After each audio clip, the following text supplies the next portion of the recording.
चले जी, हम बढ़ते हैं आगे। हम रेडी हैं ब्रांच अकाउंट सीखने के लिए। आइए, तो हम कहेंगे जी books of head office. Books of head office के अंदर बनाया जा रहा है ब्रांच अकाउंट।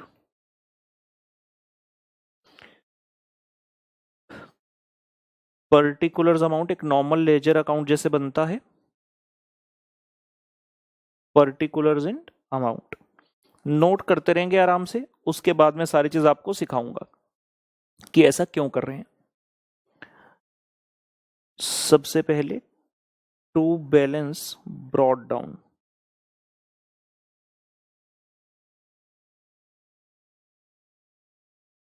स्टॉक आ गया। To balance brought down, opening balances लिख रहे हैं। Opening stock, debtors, fixed assets, जितने भी एसेट्स हैं सबके यहां पर लिख देंगे बैलेंसेस। कैश हो गया, कोई प्रीपेड एक्सपेंस है वो हो गया।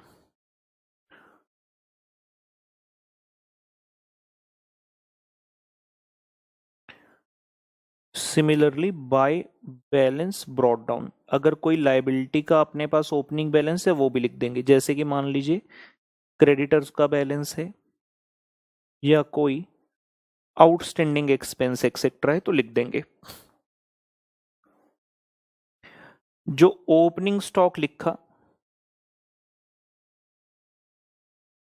उसके अंदर जो प्रॉफिट है by stock reserve,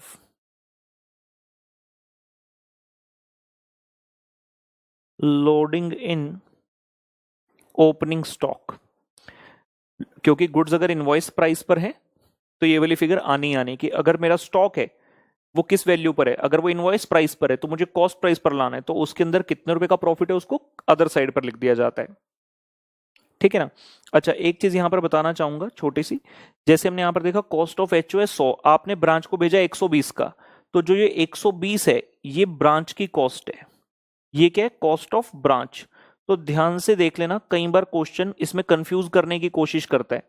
cost of HO और कॉस्ट ऑफ ब्रांच में अगर बोले कॉस्ट ऑफ एचओ उसका मतलब it is without loading, cost of branch बोले तो इसका मतलब इट इज विद लोडिंग। ठीक है ना। कॉस्ट ऑफ एचओ और कॉस्ट ऑफ ब्रांच में फर्क क्या है? कॉस्ट ऑफ एचओ जो होता है इट इज विदाउट लोड और कॉस्ट ऑफ ब्रांच होता है with load. Cost of branch होता है विद लोड। ठीक है, ये लीजिए वापस आ गए। टू बैलेंस ब्रॉट डाउन में जो ओपनिंग स्टॉक लिखा था उसके अंदर कितना रुपए का प्रॉफिट है उसको क्रेडिट साइड पर लिख दिया स्टॉक रिजर्व के नाम से। डेबिट साइड पर वापस चलते हैं। जब हेड ऑफिस ने ब्रांच को गुड्स भेजे होंगे तो एंट्री करेगा ब्रांच अकाउंट में टू गुड्स इनटू ब्रांच, और इसके अंदर जो लोड होगा by goods sent to branch, loading, इसके अंदर का लोड आ गया। जैसे एक नॉर्मल बिजनेस में आप परचेज करते हैं तो परचेज रिटर्न होती है, similarly it may be possible कि हेड ऑफिस ने ब्रांच को जब सामान भेजा ब्रांच ने उसमें से कुछ सामान वापस कर दिया हो, तो by goods returned to head office.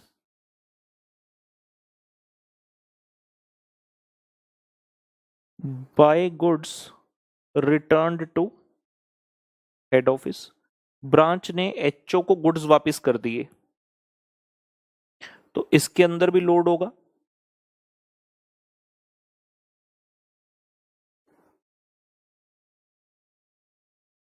To goods returned to HO, load कहां कहां होता है? जहां पर सामान की बात है, एचओ और ब्रांच के बीच में। Goods return to HO credit side पर और उसका लोड डेबिट साइड पर आ गया। क्योंकि ब्रांच डिपेंडेंट है तो खर्चों के लिए भी पैसा कौन भेजेगा? हेड ऑफिस भेजेगा। तो हम कह रहे हैं जी to bank amount sent by HO for expenses, head office ने पैसा भेजा ब्रांच को खर्चा करने के लिए, ये लो पैसे खर्चा कर लेना। जैसे मान लीजिए आप छोटे बच्चे हैं, पिकनिक जा रही है, पिकनिक पिकनिक कहूँ, ट्रिप जा रहा है स्कूल से घूमने फिरने के लिए, तो आपके घर वालों ने आपको पॉकेट मनी दे दिया, लेट से 200 रुपए खर्चे के लिए, खर्चा कर लेना। तो वैसे डिपेंडेंट। सिमिलरली यहाँ एचओ कह रहे ब्रांच को, ये पकड़ो पैसा खर्चा कर लेना, जो भी होगा खा पी लेना, रेंट दे देना। आपने खर्चा भेज दिया, ब्रांच ने खर्चा किया, क्योंकि आप डिपेंडेंट हो। सामान जब आपने सेल किया तो आप पैसा अपने पास नहीं रखोगे, आप किसको भेजोगे वापस? एचओ को भेजोगे। तो यहां आ रहा है by bank remittance to head office, by bank remittance to HO. किस किस चीज का पैसा जाता है normally? By bank remittance to HO. आपने कैश सेल किया, वो पैसा जाएगा। रिसीव्ड फ्रॉम डेटर का पैसा, कैश रिसीव्ड फ्रॉम डेटर्स। हो सकता है आपने कोई एसेट एक्सेट्रा बेचा हो, तो वहां से पैसा है। जहां जहां से पैसा आया सब इकट्ठा करके ब्रांच एचओ को कह देगी ये पकड़ो साहब पैसा। और हो सकता है कोई लॉस वगैरह हुआ हो तो उसका पैसा इंश्योरेंस कंपनी से रिकवरी फ्रॉम, ये ऐसे लिखते हैं, proceeds from insurance company.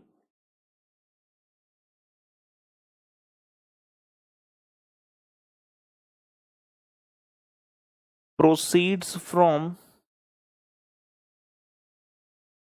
Insurance company. और हो सकता है कि कुछ खर्चा आपने खुद से कर दिया हो सकता है कुछ इतना अर्जेंट आपको खर्चा करना हो जिसके लिए आप वेट नहीं कर पाए कि पहले एचओ से पैसा मांगेंगे, तो आपने खुद से वो खर्चा कर दिया। तो अगर ऐसा कुछ है उसे माइनस कर देना, क्योंकि उतना रुपया आपने कम भेजा हेड ऑफिस को, माइनस कर दिया expenses paid by the branch. ऐसा नहीं है हर क्वेश्चन के अंदर इतनी सारी इंफॉर्मेशन आएगी। मैं आपको एक क्यूमुलेटिव, एक इंक्लूसिव जो है kind of exhaustive, I will say exhaustive not inclusive, I am so sorry, exhaustive branch account बनवा रहा हूं। मतलब मैक्सिमम चीजें इसके अंदर लिखवा रहा हूं मैं, मैक्सिमम चीजें। उसके बाद जैसे वो बैलेंसेस डेबिट साइड पर लिखे थे, क्रेडिट साइड पर भी आ गए। By balance carried down, closing balances, by balance carried down, stock आ गया यानी कि क्लोजिंग स्टॉक, डेटर्स आ गए, फिक्स्ड एसेट्स आ गए, कोई कैश है,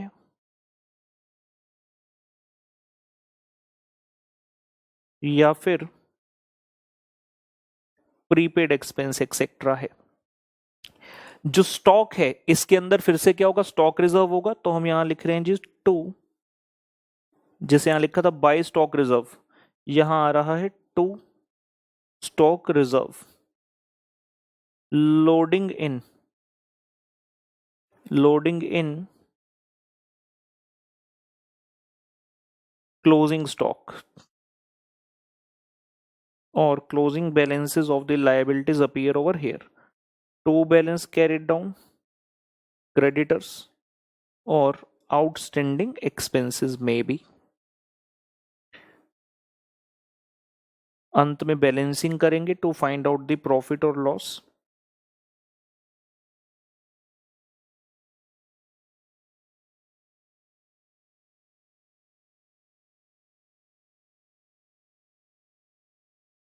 अंत में बैलेंसिंग, सो ये आ गया जी।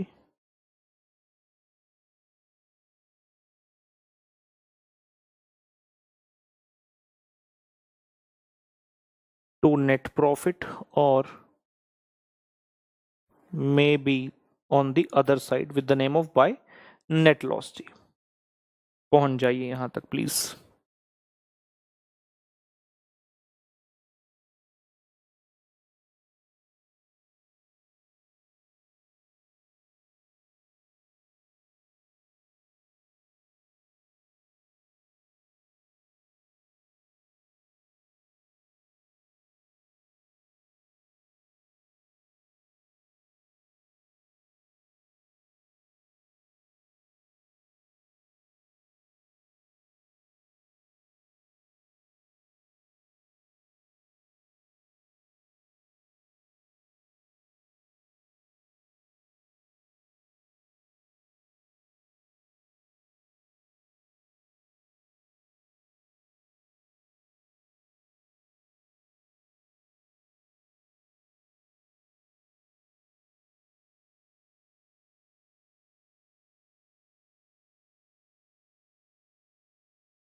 चलिए जी, बढ़ते हैं आगे।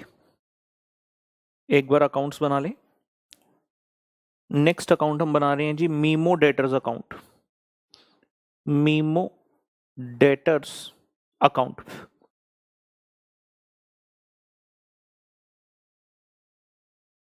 पर्टिकुलर्स अमाउंट ये हमेशा वर्किंग नोट का पार्ट रहेंगे, इसलिए इनका हमने मीमो लगा दिया, मतलब मेमोरेंडम रफ। सबसे पहले आ गया जी टू बैलेंस ब्रॉट डाउन, यानी कि ओपनिंग बैलेंस। उसके बाद अगर आपने कोई क्रेडिट सेल की है वो आ गया। बाय कैश रिसीव्ड, हो सकता है आपने इनके ऊपर बिल ड्रॉ कर दिया हो तो by BR. By discount allowed, payment के वक्त को डिस्काउंट अलाउ किया इन्हें। अगर इन्होंने कोई रिटर्न कर दिया तो बाय सेल्स रिटर्न। हो सकता है इन्होंने पैसा देने से मना कर दिया, बैड डेट हो गई, तो by bad debts and by balance carried down.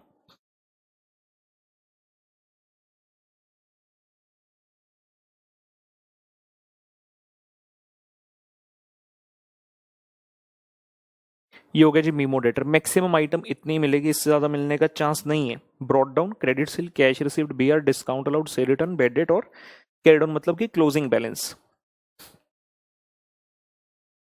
ये हो गया जी मीमो डेटर। ये हम सेकेंडरी वाले अकाउंट्स बना रहे हैं। नेक्स्ट आ रहा है memo stock account. Memo stock account यानी कि मेमोरेंडम स्टॉक अकाउंट।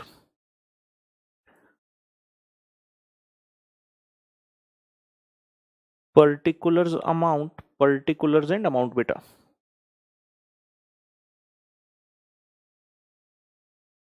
सबसे पहले आ गया जी टू बैलेंस ब्रॉट डाउन, मतलब कि opening stock. To goods send to branch. Debtors account आपने फिर भी देखा हुआ है, स्टॉक अकाउंट नहीं देखा यूजुअली। स्टॉक अकाउंट का मतलब क्या है? Debit side credit side. Debit का मतलब ओपनिंग स्टॉक और जहां जहां से सामान मिला ब्रांच को, रियल अकाउंट का डेबिट व्हाट कम्स इन।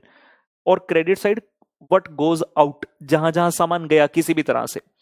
तो आपके पास सामान कहां कहां से आ सकता है? एक तो ब्रॉड डाउन था, दूसरा ब्रांच को कहां से मिला? हेड ऑफिस से। हो सकता है आपने गुड्स रिटर्न कर दियो एचओ को, तो by goods return to head office, सामान चला गया। और कैसे जा सकता है? आपने सेल कर दिया हो तो भी सामान चला गया। ब्रांच ने अगर सेल कर दिया तो स्टॉक कम हो गया, लेकिन जिसको बेचा था मान लो उसने वापस कर दिया, सेल रिटर्न हो गया, तो सामान यानी कि वापस आ गया।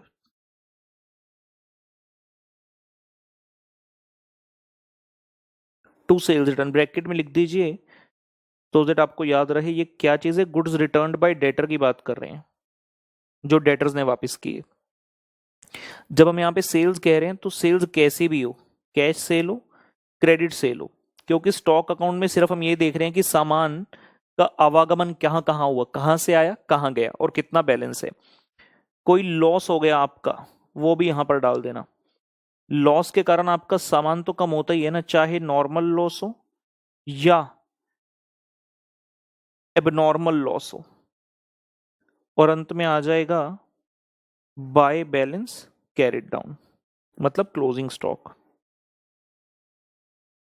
मैं सब चीजें समझाऊंगा, सिर्फ नोट करने का काम रखिए, क्योंकि मुझे ऐसा लगता है एक बार नोट कर लेंगे तो बेहतर समझ पाएंगे। बीच बीच में समझाऊंगा तो फोकस इधर उधर हो सकता है। ये होगा जी memo stock account.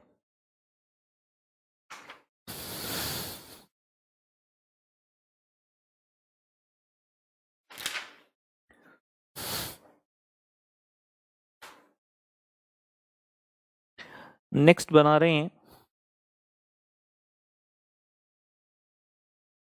Petty cash account.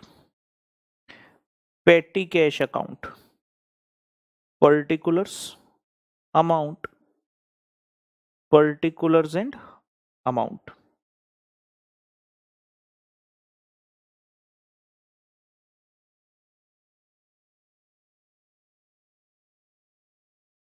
To balance brought down, to bank यानी कि amount received from HO, HO ने पैसा भेजा आपको खर्चे के लिए।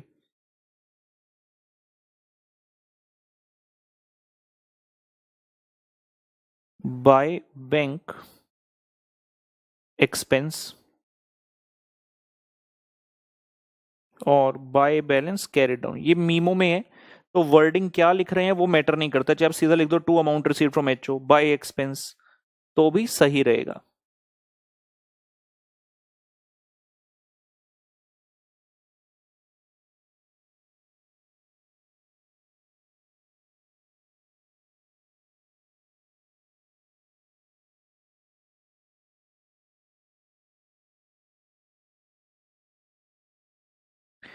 और लास्ट में बना रहे हैं एक memo cash account, petty cash तो हो गया जो छोटे मोटे खर्चों के लिए, फिर बना रहे हैं memo cash account.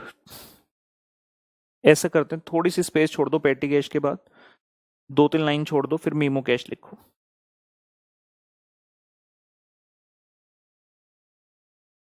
Memo cash account, particulars amount, particulars amount,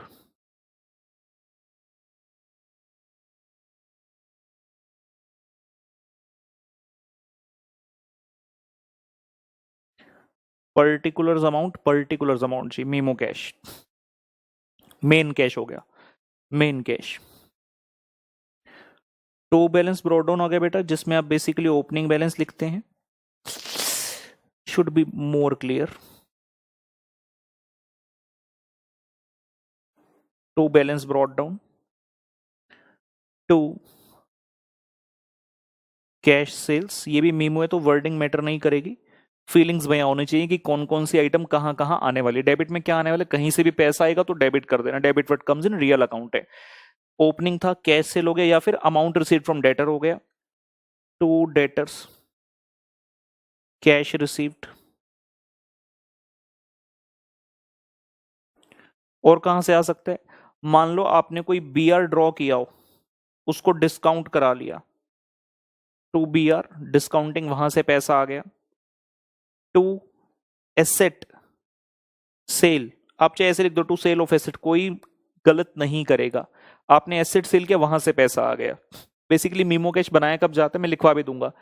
हमने जहां पर आपने देखा जब ब्रांच अकाउंट बनाया तो उसमें एक रेमिटेंस लिखा था, by bank remittance to H, और 4-5 आइटम लिखी हुई हैं, कई बार उससे भी ज्यादा आ जाती हैं, तो बेटर है अलग से अकाउंट बना लो, वहां पर खिचड़ी बनाने की जरूरत नहीं है, वहां पर दिखाने की जरूरत नहीं है, अलग से बना लो, ओपनिंग इतना था, इतना कैश सेल किया, इतना डेटर से पैसा आ गया, इतने का बीआर डिस्काउंट हो गया, इतने का एसेट सेल हो गया, हो सकता है कोई इंश्योरेंस कंपनी से आ गया, to proceeds from insurance company, तो जहां जहां से पैसा आया वो सब यहां पर आपने लिखते जाना।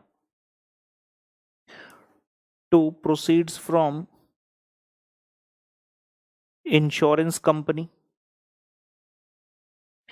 और खर्चा हुआ कहां, अच्छा एक और भी चीज थी, to amount received from HO, head office आपको पैसा भेजता है खर्चे करने के लिए, to amount received from head office for expenses, to amount received from head office for expenses, जहां जहां से पैसा आ रहा है सब डालते चलो।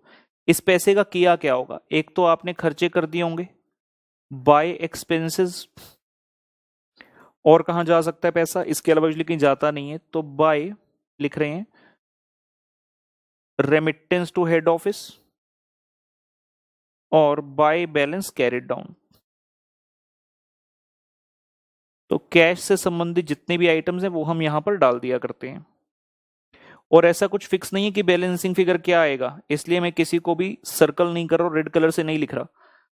It may be in different question, balancing figure क्या आएगी, it may be different for different questions, लिख लीजिए मीमो कैश को भी।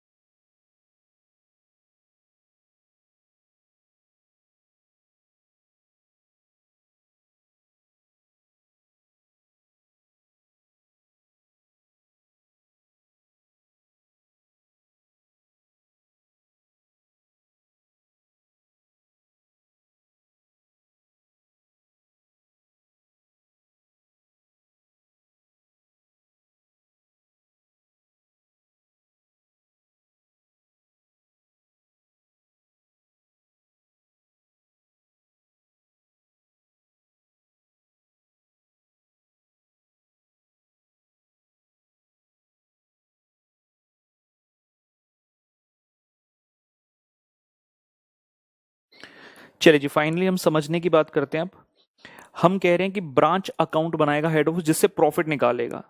मन में सवाल आ सकते हैं कि यार ब्रांच अकाउंट से प्रॉफिट लॉस कैसे का? प्रॉफिट लॉस तो ट्रेडिंग P&L से आता है। तो ऐसे सवाल आपके मन में आ सकते हैं। तो कुछ एग्जाम्पल लेकर मैं आपको बता देता हूं। कुछ एग्जाम्पल लेकर, जैसे कि जब आप बनाते हैं trading in P&L account, when you prepare the trading in P&L account, आप उसमें दिखाते हैं ओपनिंग स्टॉक, परचेजेस। यहां पर परचेजेस की जगह क्या है हमारे पास? गुड्स सेंड टू ब्रांच है, ठीक है ना, एक ही बात हो गई। इधर आप दिखाते हैं अपने डायरेक्ट एक्सपेंसेस और इधर दिखाते हैं इनडायरेक्ट एक्सपेंसेस। इधर आता है सेल, इधर आता है आपका क्लोजिंग स्टॉक। इनडायरेक्ट एक्सपेंसेस में एक दो बात कर लूं स्पेसिफिकली, लेट्स से डेप्रिसिएशन, और मैं कह देता हूं जी अदर्स। फॉर एग्जांपल अदर मतलब सैलरी, रेंट वगैरह वगैरह। जब हम, ये क्या हो गया, ये हम बात कर रहे हैं अगर आप करते हैं ट्रेडिंग इन P&L अकाउंट की। जब मैं बना रहा हूं आपके सामने ब्रांच अकाउंट, मैंने ब्रांच अकाउंट के अंदर क्या लिखा? क्या मैंने ओपनिंग स्टॉक लिखा? क्या मैंने क्लोजिंग स्टॉक लिखा? मैंने यहां पर लिखा परचेजेस, तो यहां पर लिखा गुड्स सेंड टू ब्रांच, मतलब जो जो चीजें मैच हो रही हैं। मैंने डायरेक्ट एक्सपेंस लिखा था ना, amount sent bye HO for expenses, सारा डेबिट किया था। या फिर रेमिटेंस के वक्त क्या किया था? क्रेडिट साइड पर माइनस किया था खर्चे, तो एक ही बात हो गई। इनडायरेक्ट एक्सपेंसेस भी आते हैं सारे यहां पर ब्रांच अकाउंट के अंदर। हमने कहा था हेड ऑफिस पैसा भेजता है खर्चे के लिए, तो वो सब देखो सेम चल रहा है, अभी कोई दिक्कत नहीं आई। जैसे एक नॉर्मल बिहेव करता है ट्रेडिंग P&L, उसकी तरह लिख दिया। कौन सी चीजें नहीं आई? जहां तक सेल्स की बात है, हमने सिर्फ कौन सी सेल लिखी? कैश सेल लिखी। रेमिटेंस टू HO के अंदर मैंने लिखा था कैश सेल, और दूसरा कैश रिसीव फ्रॉम डेटर। समझेंगे, जब आप ट्रेडिंग P&L अकाउंट बनाते हो उसमें आप यहां पर एक खर्चा डालते हो। सबसे पहले डेप्रिसिएशन की बात कर लेते हैं। चलो डेप्रिसिएशन, हम यहां पर डेप्रिसिएशन की बजाय क्या करते हैं? हम यहां पर opening stock of fixed asset डाल रहे हैं। रुको मैं डिफरेंट कलर से लिखता हूं। हम यहां पर क्या करते हैं? Opening stock of fixed asset डालते हैं, closing stock of fixed asset डालते हैं। अगर मान लो वैल्यू ओपनिंग में थी 100, क्लोजिंग में हो गई 80, तो इसका मतलब क्या है? 20 की डेप्रिसिएशन है। तो आप यहां पर क्या करते हो? 20 की डेप्रिसिएशन डालते हो। हम यहां डेप्रिसिएशन के बजाय ओपनिंग और क्लोजिंग बैलेंस दिखा रहे हैं, बात तो सेम ही हो गई। Are you getting my point? Profit ही निकल रहा है ब्रांच अकाउंट से, लेकिन करने का तरीका थोड़ा चेंज हो गया। फिर मान लीजिए आप जब बनाते हैं बेटा डेटर अकाउंट, आप जब डेटर अकाउंट बनाते हो, ध्यान से सुनना, ध्यान से देखना और सुनना, ये लिखना नहीं है, सिर्फ सुनते जाओ, देखते जाओ, पूरी ध्यान। यहां पर, यहां पे ब्रॉट डाउन हो गया, यहां पे लिखते हो क्रेडिट सेल, यहां पे कैश रिसीव्ड, यहां पे मेन आइटम की बात करें, डिस्काउंट हो गया, बेड डेट हो गया, सेल्स रिटर्न हो गया, और कैरी डाउन हो गया। जब आप ट्रेडिंग P&L बनाते हो तो इसमें से क्या क्या लिख डालते हो? आइटम क्रेडिट सेल लिखते हो ट्रेडिंग अकाउंट में, क्रेडिट सेल, फिर ये डिस्काउंट, बेड डेट्स और सेल रिटर्न, ये सारी आइटम आप लिखते हो, ये सारी चीजें आप लिखते हो। बची कौन कौन सी? ब्रॉट डाउन, कैश रिसीव्ड और कैरिड डाउन। तो यार नेट इंपैक्ट तो सेम ही आएगा ना, चाहे आप वो वाली 4 आइटम लो या ये 3 आइटम लो, क्योंकि डेटर अकाउंट तो आपस में क्लोज होता है, मतलब बैलेंसिंग करते हो आप उसकी। जो 4 आइटम का नेट इफेक्ट आएगा, जो ग्रीन से मार्क की, वही बाकी 3 आइटम का इंपैक्ट आएगा। तो हम यहां पर क्या करते हैं? हम यहां लिखते हैं opening stock of debtor, closing stock of debtor, और क्या लिखते हैं यहां पर? आपका कैश रिसीव्ड वाली आइटम हमारी यहां पर आती है। जब हम रेमिटेंस की बात करते हैं तो कैश रिसीव्ड फ्रॉम डेटर की बात करते हैं। Are you getting this point? Are you getting this point? तो बेसिकली जो ट्रेडिंग P&L में काम होता है, ब्रांच अकाउंट के अंदर एग्जैक्टली वही वाला काम हम कर रहे हैं। ब्रांच अकाउंट के अंदर एग्जैक्टली वही वाला काम हम कर रहे हैं। प्रीपेड एक्सपेंस आउटस्टैंडिंग हम जैसे ट्रेडिंग P&L में एडजस्टमेंट करते हैं, ब्रांच में हमने एडजस्टमेंट करने की बजाय उसका ओपनिंग क्लोजिंग बैलेंस लिख दिया। But obviously it means one and the same thing. जैसे prepaid expense at the end होते हैं, आप क्या करते हो? माइनस करते हो उसे। तो हम क्लोजिंग प्रीपेड कहां लिखते हैं? यहां लिखते हैं। क्लोजिंग बैलेंस ऑफ प्रीपेड यहां लिख रहे हैं। वो क्या होता है? माइनस होता है।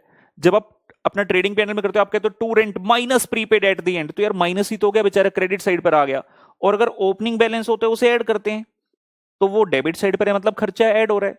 सिमिलरली आउटस्टैंडिंग, अगर आपका कोई आउटस्टैंडिंग होता है एट द एंड, आप उसे ऐड करते हैं, तो हम आउटस्टैंडिंग एट द एंड को यहीं तो लिख रहे हैं, खर्चे वाली साइड पर डेबिट पर, मतलब ये ऐड हो रहा है।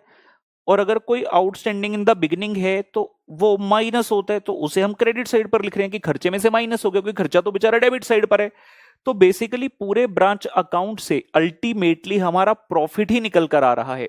कुछ एक दो स्पेशल पॉइंट है उसे मैं लिखवाऊंगा भी।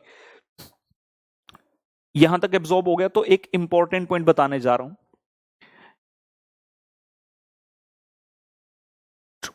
पहले यहां आ जाओ वापस ब्रांच अकाउंट में, यहां पे आइटम्स देखते हैं। जितने भी बैलेंसेस होंगे आपने सारे डेबिट कर देने, जितने भी बैलेंसेस होंगे एसेट के वो सारे डेबिट कर देने, जितने भी लाइबिलिटी संबंधित होंगे वो क्रेडिट कर देने। तो यहां पर आ रहे stock, debtor, fixed asset, cash, prepaid. किसी क्वेश्चन में मिलेगा मेनली दो आइटम हमेशा मिलेगी, स्टॉक और debtor. Balance brought down creditor और आउटस्टैंडिंग एक्सपेंस हो गया। जो ये स्टॉक था इसका स्टॉक रिजर्व ये आ गया, ओपनिंग स्टॉक का स्टॉक रिजर्व आ गया। फिर आपने गुड्स भेजे ब्रांच को, गुड्स सेंड टू ब्रांच, और इसकी लोडिंग आ गई यहां। हो सकता है एचओ ने जितने गुड्स ब्रांच को भेजे ब्रांच ने उसमें से कुछ वापस कर दिया, तो लिख दिया by goods return to HO. और इसके अंदर भी क्या है, लोडिंग है, वो यहां आ गई। Loading is always on the opposite side. उसके बाद एचओ ने पैसे भेजे ब्रांच को, to bank amount sent by HO for expenses. Branch को भेजे क्योंकि ब्रांच क्या है, डिपेंडेंट है, कहते ये लो पैसा खर्चा करो। खर्चा किया, सामान बेचा, अंत में आप क्या करोगे, रेमिटेंस टू एचओ करोगे।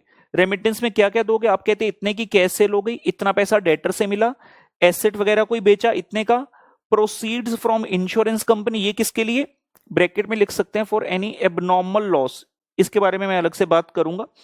और हमने कहा अगर कोई खर्चा ब्रांच ने खुद कर दिया, अब खर्चे कहां थे, डेबिट साइड पर, आपने डेबिट में लिखने की बजाय यहां से माइनस कर दिया, तो एक ही बात है ना, minus expense paid by the branch. हम यहां से माइनस करके ही दिखाएंगे, डेबिट मत करना अगर ब्रांच ने कोई खर्चा स्पेसिफिकली खुद से किया। क्यों, क्योंकि रेमिटेंस में से ब्रांच उतना पैसा अपने पास रख लेगी, तो लॉजिकली प्रेजेंटेशन भी आपकी उसी सेंस में जानी चाहिए। क्लोजिंग बैलेंसेस आ गए आपके एसेट्स के, क्लोजिंग स्टॉक लिख दिया, एक मिनट किस तरह से, ठीक है, क्लोजिंग स्टॉक आ गया। जैसे ही क्लोजिंग स्टॉक लिखा तो इसके अंदर भी क्या है, स्टॉक रिजर्व है, तो उसका लोडिंग यहां आ गया डेबिट साइड पर। Debtor, fixed asset, cash, prepaid expense का बैलेंस आ गया। और सिमिलरली अगर कोई लाइबिलिटीज है तो उनका भी बैलेंस हमने यहां पर डाल दिया, क्रेडिटर्स और आउटस्टैंडिंग एक्सपेंसेस। ठीक हो, finally the balancing shall be the profit और लॉस। कैश का आपको मिलेगा नहीं, यूजुअली बहुत ही रेयर केस होगा, और हम अगर कैश का होगा तो उसको इजीली डाल देंगे। मतलब कैश का जिस क्वेश्चन में वहीं पर बात करूंगा, और इसके लिए मैंने आपको अलग से मीमो कैश भी सिखाया। अभी आपने यहां से ये सीखा कि हमें डेटर अकाउंट की मेन फिगर्स कौन सी चाहिए ब्रांच में। ध्यान से देखा, मैं यहां टिक मार्क करता हूं। हमें चाहिए ब्रॉट डाउन, हमें चाहिए कैश रिसीव्ड, और हमें चाहिए कैरिड डाउन। अगर इन तीनों में से एक भी फिगर मिसिंग है तभी हम मीमो डेटर बनाएंगे। सुन लीजिए ध्यान से, मीमो डेटर अकाउंट क्यों बनाना, हमें ये तीन फिगर चाहिए होती है, मार्क कर देता हूं और clearly, brought down, cash received और कैरिड डाउन। इसके अलावा मुझे कोई भी ऐसी आइटम नहीं है जो मुझे जाकर डालनी हो अपने ब्रांच अकाउंट के अंदर। तो मीमो डेटर तभी बनाना अगर इसमें से कोई आइटम मिसिंग हो। और क्वेश्चन को ध्यान से पढ़ना, क्वेश्चन कई बार लिखता है the head office has opened the branch. जब लिखा है ओपनड द ब्रांच यार, तो इसका मतलब न्यू ब्रांच है, तो ब्रॉट डाउन नहीं होगा। फिर सिर्फ हमें दो ही आइटम चाहिए, कैश रिसीव्ड और कैरिड डाउन की, क्लोजिंग बैलेंस की। सिमिलरली मीमो स्टॉक, यूजुअली इस अकाउंट को बनाने की आवश्यकता नहीं पड़ती, लेकिन ध्यान से देखेंगे हमें इसमें से क्या क्या आइटम चाहिए होती है ब्रांच अकाउंट के अंदर लिखने के लिए। मुझे ब्रॉट डाउन चाहिए, मुझे गुड्स सेंड टू ब्रांच चाहिए, और कैरी डाउन चाहिए। मेनली ये तीन, मेन बात करो तो मुझे ये तीन फिगर चाहिए होती हैं। चाहिए गुड्स रिटर्न टू एचओ की भी जो क्रेडिट साइड पर है, लेकिन उसके लिए मीमो स्टॉक नहीं बनता। मेनली ये तीन आइटम चाहिए, तो अगर इनमें से कुछ मिसिंग होते तभी हम ये बनाते हैं। सुनेंगे ध्यान से, मीमो स्टॉक अकाउंट ब्रैकेट में लिखेंगे always prepared at invoice price. मतलब इसमें लोडिंग वगैरह रिवर्स नहीं करनी। रीजन क्या है, क्योंकि यहां पर मैं बना रहा हूं स्पेसिफिकली अकाउंट फॉर स्टॉक, मुझे स्टॉक संबंधित फिगर निकालनी है। और जब सारी फिगर लिखी है तो सबका बेस सेम होना चाहिए। आप क्रेडिट साइड पर सेल लिख रहे हो, सेल भी इनवॉइस प्राइस पर है, तो सारी चीजें इनवॉइस प्राइस पे होंगे तभी आपकी फिगर करेक्ट आएगी। अगर कोई चीज कॉस्ट प्राइस पर है, किस चीज को आपने इनवॉइस प्राइस पर लिखा तो बेस ही चेंज हो गया यार, तो फिर आपका ये अकाउंट गलत हो जाएगा। देखते हैं एक बार, अगर कोई ओपनिंग बैलेंस था, डेबिट हो गया, गुड्स सेंट है, ब्रांच को भेजे तो ब्रांच के पास पहुंचे, डेबिट हो गया। अगर ब्रांच ने कुछ गुड्स रिटर्न किए तो ब्रांच से गुड्स चले गए, क्रेडिट व्हाट गोज आउट, तो गुड्स रिटर्न क्रेडिट हो गया। सेल किया तो भी सामान बाहर चला गया, क्रेडिट हो गया। और अगर लॉस हो गया तो भी क्रेडिट हो गया। लॉस चाहे नॉर्मल हो चाहे एबनॉर्मल हो, सामान तो मेरा कम हो ही गया, तो 100% क्रेडिट होगा ही होगा। कई बार हो सकता है कि जो आपने सामान सेल किया था वो सेल रिटर्न के तौर पर वापस आ जाए, तो उसके कारण हम अपने स्टॉक अकाउंट को वापस डेबिट कर लेंगे कि मेरा सामान बढ़ गया है। जब क्वेश्चन प्रैक्टिकली करेंगे ऑब्वियसली तब देखेंगे भी इन चीजों को। नेक्स्ट आ रहा है जी बड़ा इंटरेस्टिंग, पेटी कैश अकाउंट। बच्चे बहुत कंफ्यूज होते हैं इसमें, पेटी कैश में बहुत ही आसान सा है, देखते हैं। बैलेंस ब्रॉट डाउन का मतलब क्या हो गया, इतना मेरे पास था ओपनिंग बैलेंस, एचओ ने मेरे को इतना और भेज दिया, हमने इतने रुपए का खर्चा कर दिया और मेरे पास at the end closing balance इतना बच गया। ध्यान से देखिएगा, मैं यहां पर मार्क करता हूं 1 2 3 और 4। 1 2 3 और 4, या तो मैं सिर्फ एक्सपेंस की फिगर दिखा दूं, सुनते जाना, मेरे पास ऑप्शन क्या है, आइदर शो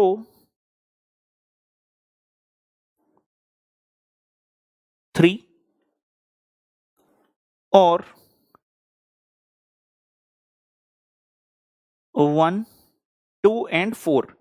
मैं क्या करूंगा, या तो मैं 1 2 और 4 दिखा दूं ब्रांच अकाउंट के अंदर, मैं कहूंगा इतना ओपनिंग बैलेंस था, जब लिखोगे 2 बैलेंस ब्रॉट डाउन उसमें पेटी कैश का बैलेंस लिख दो, क्रेडिट साइड पर बाय बैलेंस कैरिड डाउन जब लिखोगे तो क्लोजिंग बैलेंस ऑफ पेटी कैश लिख दो और बता दो कि इतना अमाउंट हमें एचओ से आया, सीधी सी बात है।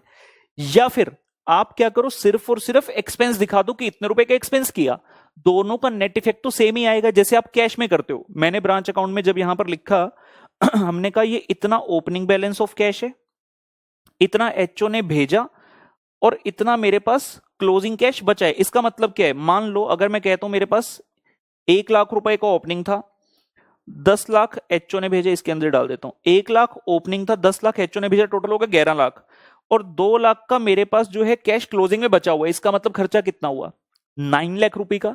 जब आप ट्रेडिंग पेंडल बनाते हो, आप डेबिट में लिखते हो खर्चा 9 लाख, हमने यहां बाकी की 3 आइटम लिख दी, तो ऑटोमेटिक क्या हो गया, 1 लाख प्लस 10 लाख माइनस 2 लाख, तो क्या हो रहा है इसका नेट इफेक्ट, 9 लाख रुपए। तो वही चीज तो आप करते हो, इसका इफेक्ट क्या हो रहा है, 9 लाख डेबिट ही तो हो रहा है, और यही काम आप ट्रेडिंग पीएनएल में करते हो।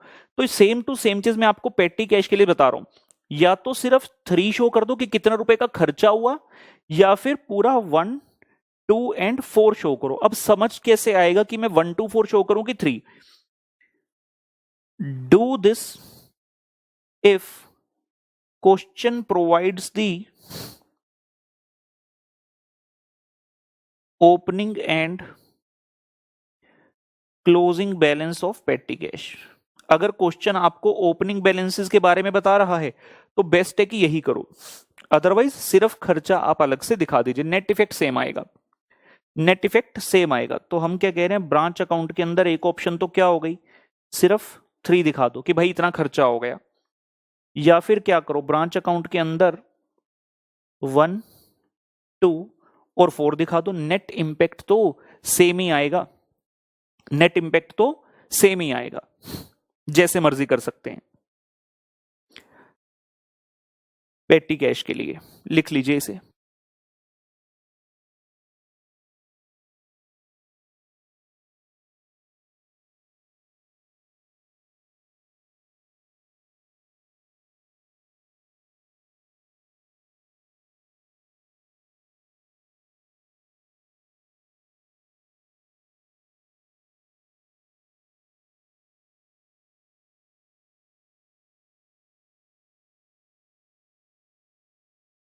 आपका मन कर रहा हो तो मैं आपको रफ में फिगर्स लिखकर दिखा देता हूं। मान लो ओपनिंग बैलेंस था मेरा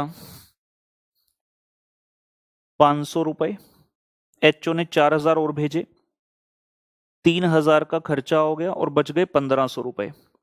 या तो मैंने कहा सिर्फ आप ये 3000 दिखा दो, रफ में लिखकर दिखा रहा हूं, या तो सिर्फ ये 3000 दिखा दो, या फिर क्या करो, आप कह दो 500 रुपए ओपनिंग, 4000 एचओ से मिला और 1500 रहेगा क्लोजिंग में। इसका नेट इफेक्ट निकालना, डेबिट साइड पर कितना है 4500, क्रेडिट साइड पर 1500, तो नेट डेबिट कितना हो रहा है भाई, 3000 ही हो रहा है।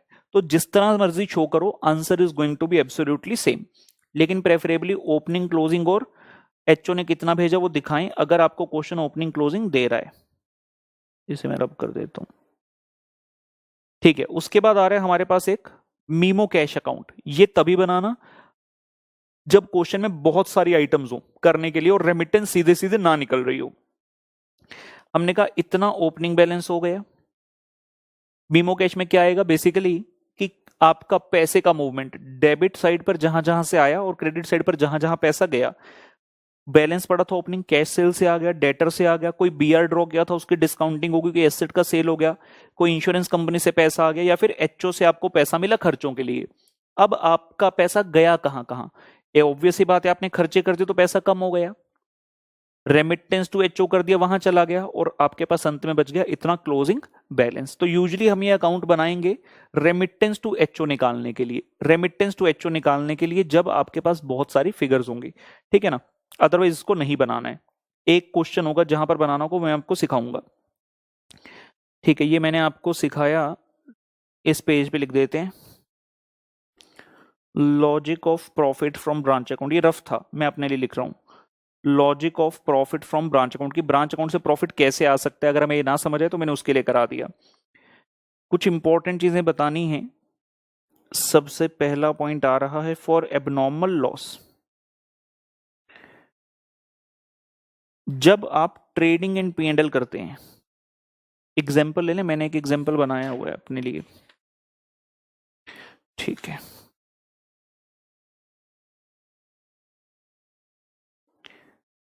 एबनॉर्मल लॉस है मान लीजिए 20,000 रुपए का, और इंश्योरेंस क्लेम मिला है आपको 13,000 रुपए का, ठीक है।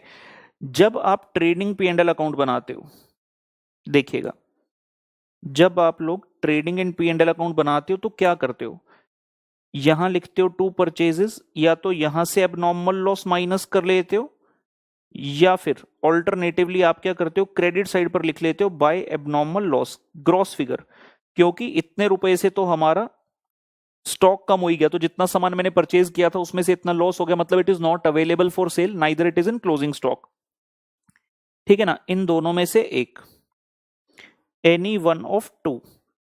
उसके बाद आपका क्या होता है, यहां पर ये आपका ट्रेडिंग अकाउंट खत्म हो गया, फिर आपका पी&एल स्टार्ट होता है।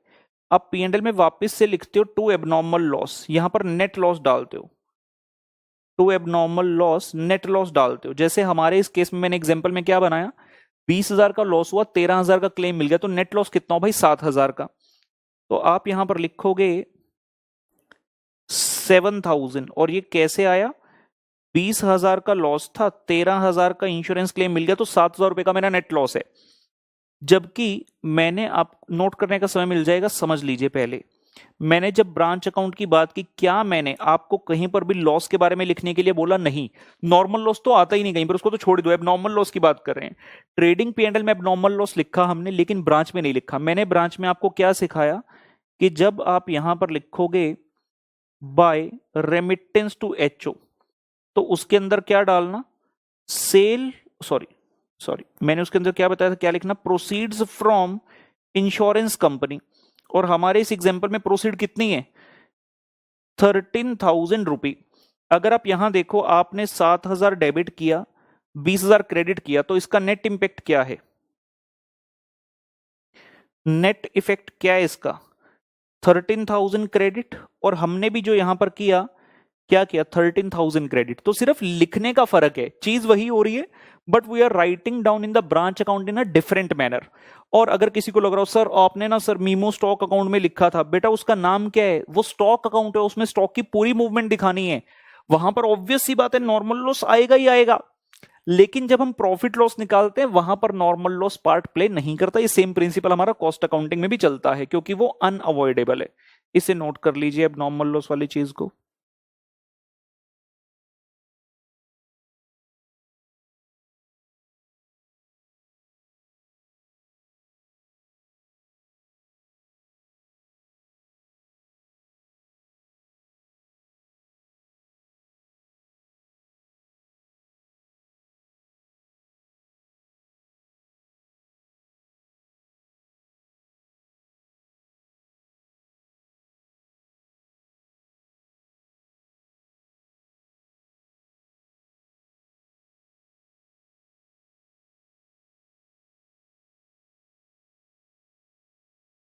चलिए जी, एक और पॉइंट सिखाना है मैंने आपको, बहुत अच्छा पॉइंट है। उसको सिखाने के लिए मैं, ठीक है, सेकंड के अंदर ए पॉइंट बना रहा हूं, पहले A. Goods returned by branch to HO. HO ने गुड्स वापस किए, सॉरी ब्रांच ने गुड्स वापस किए एचओ को। तो हम क्या करेंगे देखिएगा ध्यान से,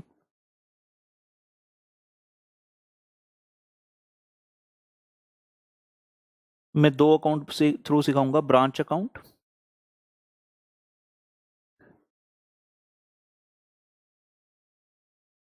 debtors account.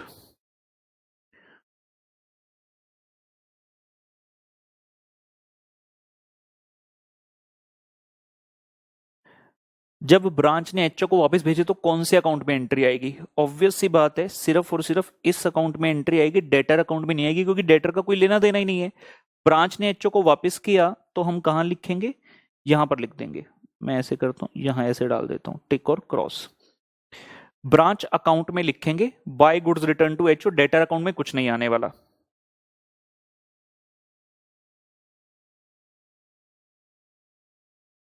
B point, goods returned by debtors, जिसको सेल्स रिटर्न बोलते हैं, जिसको सेल्स रिटर्न बोलते हैं। किसने सेल किया था? ब्रांच ने। किसको? डेटर को। तो डेटर ने वापस कर दिया। तो हम कह रहे हैं भैया एक है ब्रांच अकाउंट और एक है debtors account. We have to see कि कौन से अकाउंट में आएगा। कुछ बच्चों को लग रहा होगा यार इतनी छोटी चीज सर क्यों बता रहे हैं, लेकिन बतानी आवश्यक है, कुछ पर्पस है।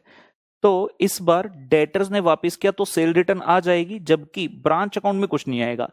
ब्रांच में मेनली रिलेशन किसका आता है? एचओ और ब्रांच का। तो यहां पर एचओ इन्वॉल्व ही नहीं है, तो ब्रांच अकाउंट में कुछ भी नहीं आएगा। डेटर किसका था? ब्रांच का। तो डेटर अकाउंट में सेल्स रिटर्न आ जाएगा। बड़ी सिंपल सी बात है। तो ए और बी पॉइंट में तो कोई दिक्कत आती नहीं है, ए और बी पॉइंट में कोई दिक्कत नहीं है। दिक्कत आएगी पॉइंट सी में, goods returned by debtors, goods returned by debtors directly to HO. ये चक्कर पड़ गया जी। मान लीजिए ऐसा हो सकता है, लेट्स से चंडीगढ़ में किसी ने सामान खरीदा मेरी ब्रांच से, और वो बंदा पुणे में आ गया किसी काम से, और कुछ चीज में प्रॉब्लम नजर आई तो उसने हेड ऑफिस पुणे में वापस कर दिया। जैसे आज की डेट में बहुत सारी चीजें ऐसी हैं, फॉर एग्जांपल इंटरनेशनल ब्रांड्स जो होते हैं, या नेशनल की बात कर लेता हूं। मान लीजिए आप शॉपिंग मॉल गए, कहीं घूमने गए हुए थे, लेट्स से आप बेंगलोर गए हुए थे, आपको बेंगलोर में चीज पसंद आ गई, आपने वहां से वॉच खरीद ली, आपने वहां से लेट्स से फॉसिल का एक वॉच खरीद लिया, और आप रहते कहां पर हो? मुंबई में। आप घूमने गए थे बेंगलोर, वहां से चीज लिया, मुंबई वापस आ गए, चीज खराब हो गई, आप कहते मैं तो वापस करूंगा। मुंबई में भी ऑब्वियसली इतने सारे मॉल हैं, वहां पर भी फॉसिल की घड़ियां बिकती हैं, तो आपने जाकर वहां पर घड़ी वापस कर दी। Is it possible? Yes it is possible. You need not go to Bangalore once again. यही तो फायदा हो गया आज की डेट में। तो ये वाली सिचुएशन ऐसा नहीं है कि इम्पॉसिबल है, it is very much possible. हमें इसका अकाउंटिंग इंपैक्ट समझना है। कहता goods return by debtors directly to HO. जब भी डेटर्स और एचओ के बीच में कोई ट्रांजेक्शन होगी तो आपने उसको रूट करना एज्यूम करते हुए कि बीच में ब्रांच भी है, डायरेक्ट ट्रांजेक्शन नहीं। अकाउंटेंसी पर्पस के लिए मैं क्या बोलूंगा? डेटर्स ने वापस किया एचओ को,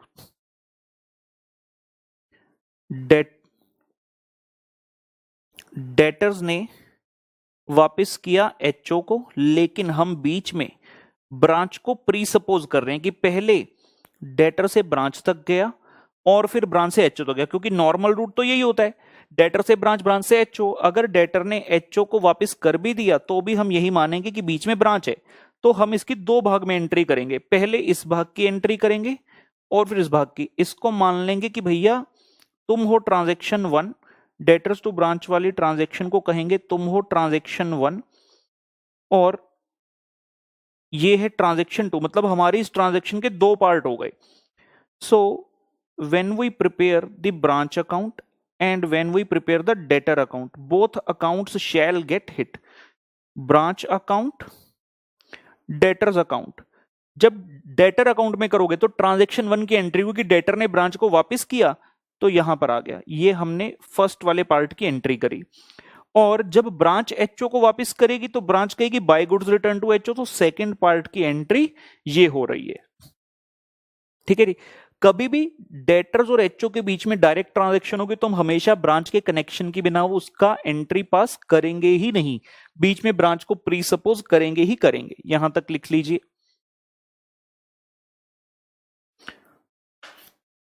ठीक है, काफी सारे पॉइंट्स हो गए, almost all the points of the debtors method are clear. Next lecture में मिलेंगे तो सीधा ताबड़तोड़ हमला करेंगे प्रश्नों के ऊपर, ठीक है ना। तो आज का कार्यक्रम यहीं पर समाप्त करते हैं, अगली कक्षा में मिलेंगे। जितना करवाया है प्लीज इसको पढ़ाना, अगर इसको नहीं पढ़ा तो नेक्स्ट लेक्चर में फिर समझ में नहीं आएगा। होमवर्क तो कोई है नहीं, एटलीस्ट इतना काम कर सकते हैं, जितना लिखा है उसको विद लॉजिक सारा पढ़ के आना अच्छे से। क्या होता है ब्रांच अकाउंट डिपार्टमेंट से क्यों डिफरेंट है, और मेनली कॉन्सेप्ट नंबर 2 के अंदर जितने अकाउंट्स बनाए, क्या क्या डेबिट क्या क्या क्रेडिट है, आराम से ध्यान से देखना। और बहुत बार ऐसा होता है कि बच्चे जो मैं लिखवाता हूँ नोट नहीं करते, फिर एग्जाम के समय पर जब क्लासेस के व्यूज वगैरह खत्म हो गए फिर उन्हें याद आता है, तब तक व्यूज भी खत्म हो गए, फिर मेरे को भेजते हैं मैसेज सर इसका मतलब क्या था। तो this thing should not happen. जो चीज मैं लिख रहा हूं सारी लिखनी है। और कई बार ऐसा भी होगा जो चीज मैं आपको लग रहा है कि यार ये चीज अगर मैं लिख लूं एज अ स्टूडेंट, आपको लगता है तो मुझे याद रहेगा, तो वो वाली चीज भी आप स्क्रीन को पॉज करके आराम से सारी चीज लिख सकते हैं। अपनी लैंग्वेज में वहां पर लिख लो, हिंदी में लिखो, पंजाबी में लिखो, जैसे मर्जी लिखो, लिख लो, सो दैट रिवीजन के समय आपको वो चीज याद आ जाए। चलिए, बाय बाय।